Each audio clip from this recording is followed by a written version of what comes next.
بسم اللہ الرحمن الرحیم۔ پروفیسر مرید عباس سیال بھکر کی ڈائری کے ساتھ لبیک یا الہی چینل سے آج کی بریکنگ نیوز ہے۔ سینٹ کے سیاسی دنگل میں کون جیتے گا؟ یہ ثابت ہو گیا ہے کہ فارن فنڈنگ ہوتی ہے۔ یہ ثابت ہو گیا ہے کہ پارلیمنٹ کے لوٹے ہر حکومت میں ہوتے ہیں۔ یہ ثابت ہو گیا ہے کہ سینٹ الیکشن میں پیراشوٹرز حصہ لیتے ہیں اور لیں گے۔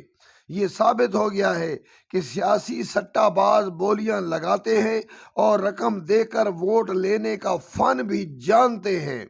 لوٹوں کی خرید و فروخت کا چیف الیکشن کمشنر پاکستان کو بھی علم ہے، لیکن وہ عدالت میں بتانے کو تیار نہیں ہے۔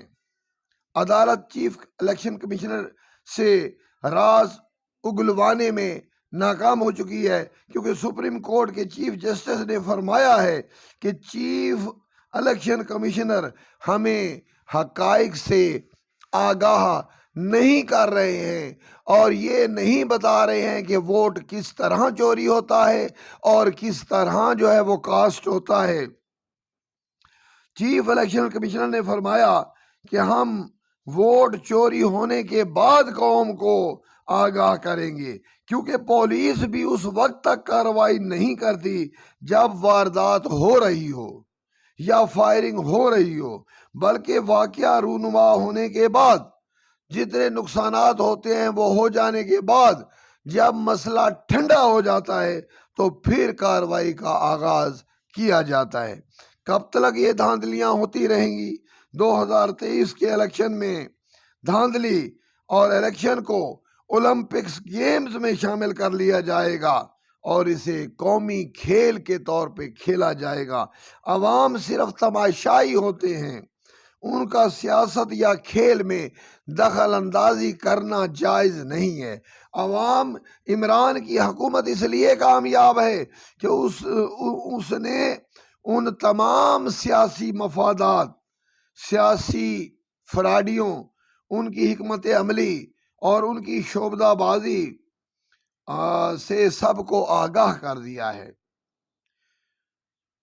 نواز شریف اس معاملے میں، اس سیاست کے کھیل میں پرانا کھلاڑی ہے۔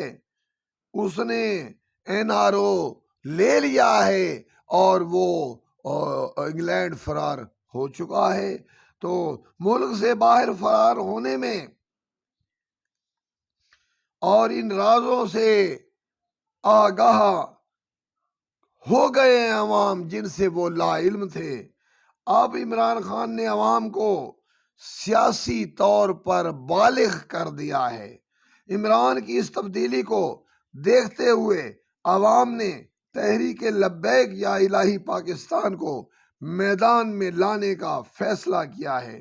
عوام تمام سیاسی غداروں کے گلے میں گھنٹی باندھنا چاہتی ہے، لیکن مسئلہ یہ ہے کہ گھنٹی باندھے گا کون؟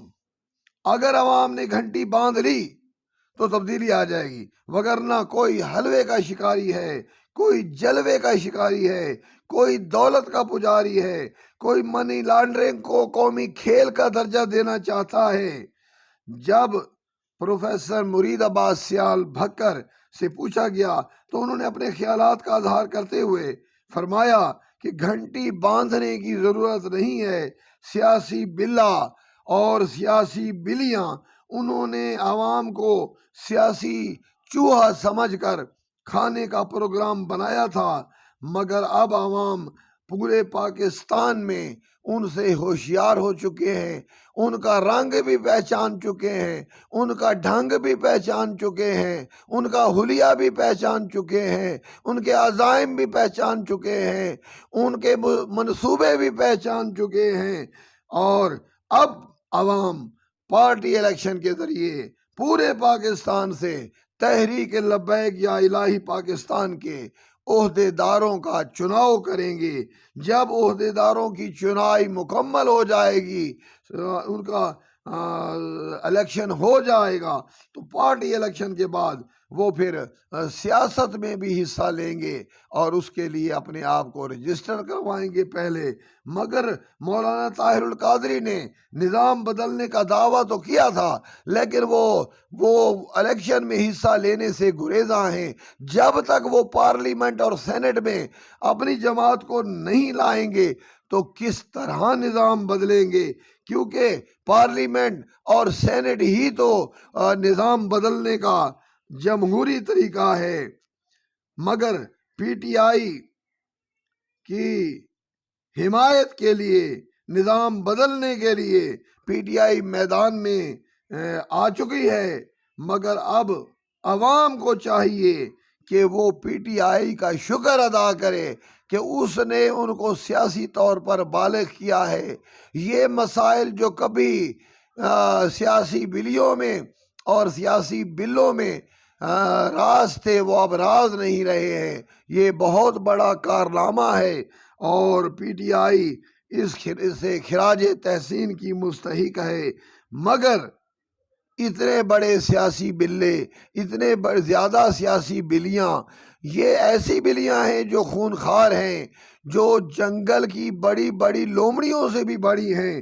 تو اکیلا عمران خان زیادہ سے زیادہ ایک سیاسی بلی کو مار سکے گا۔ اب یہ تو نہیں ہے کہ ساری سیاسی بلیوں کو کہا جائے اور بلوں کو کہا جائے کہ تم پنجروں میں آ جاؤ تاکہ تمہیں ہم ماریں۔ اس کے لیے عوام کو اٹھنا ہوگا، عوام کو سوچ میں تبدیلی لانی ہوگی، عوام کو اپنے لیے نظام بنانا ہوگا، عوام کو اپنے نمائندے چننا ہوں گے، عوام کو لبیک یا الہی کا نظام کے لیے کوشش کرنا پڑے گی۔ اور جب عوام کی سوچ میں تبدیلی آئے گی تو پھر نظام میں تبدیلی آئے گی، پھر انقلاب آئے گا، پھر عام آدمی جب الیکشن میں آئے گا تو اسے سیاست کے اور راز و رموز سے بھی آگاہی ہو جائے گی۔ اور اس طرح فائدہ یہ ہوگا کہ وہ جو پرانے سیاسی بلے اور بلیاں ہیں، عوام کے حکومت میں آنے سے وہ خود بخود بیرون ملک فرار ہو جائیں گے۔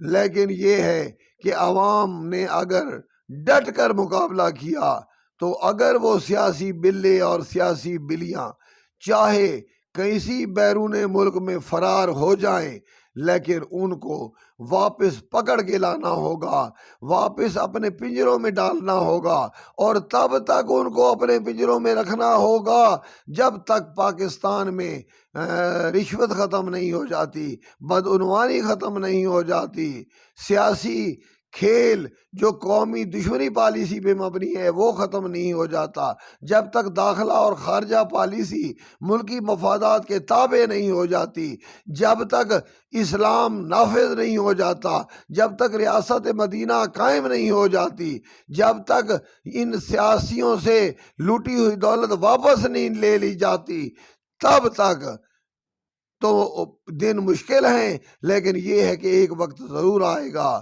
کہ اب عوام جو ہیں وہ سمجھ چکے ہیں اور وہ سیاسی حکمت عملی کے تحت اور خود میدان میں آ کے اور سیاست کر کے ان پرانے سیاسیوں کو ایسا ہرائیں گے کہ یہ لوگ سمجھیں گے کہ اب شاید کراچی کنگز جو ہے وہ آ گئے ہیں اور انہوں نے سب کو چھکے مارنے شروع کر دیے ہیں۔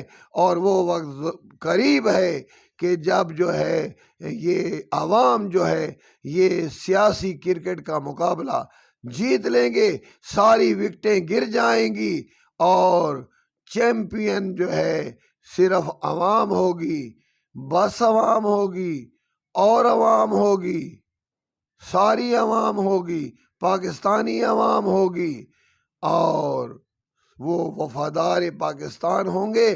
وہ کبھی فوج پر حملہ نہیں کریں گے، کبھی آئین پر حملہ نہیں کریں گے، عوام کبھی ملکی اداروں پہ حملہ نہیں کریں گے، بلکہ عوام ملکی اداروں میں لائیں گے بھی ان کو کہ جو محب وطن ہوں گے۔ پھر ایک دور آئے گا کہ پاکستان میں ایسا انقلاب ہوگا کہ امریکہ اور چائنا دیکھ کر حیران رہ جائیں گے۔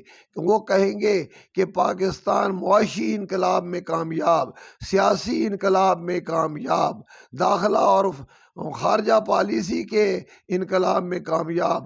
اب پاکستان اپنے سہارے پہ کھڑا ہے، کوئی بھی دنیا میں اس کا ثانی نہیں ہے، کیونکہ یہ سارے مصطفیٰ کے غلام ہیں، یہ سارے لبیک یا الہی کہتے ہیں، یہ اللہ سے ڈرتے ہیں، یہ سیاسی بلوں اور بلیوں سے نہیں ڈرتے ہیں، نہ خرید و فروخت پر یقین رکھتے ہیں، انصاف چاہتے ہیں، انصاف کے لیے یہ کھڑے ہوئے ہیں اور انہوں نے انصاف قائم کر دیا ہے۔ تو انشاءاللہ وہ وقت ضرور آئے گا۔ اب دعا یہ کرنی ہے کہ اللہ پاک ہمیں سینٹ کے الیکشن میں یہ جو سیاسی شعبہ بازیاں ہیں ان سے محفوظ رکھے، اور کوئی اچھے اور نیک اور ایسے جو ہے سینیٹرز شامل ہو جائیں کہ جو خود بھی ملک میں انقلاب لانے کا جذبہ رکھتے ہوں، تاکہ پاکستان جو ہے وہ امن کی راہ پر، پاکستان جو ہے اسلام کی راہ پر، پاکستان جو ہے دفاعی قومی پالیسی کی راہ پر گامزن ہو سکے۔ بہت بہت شکریہ۔ اللہ حافظ۔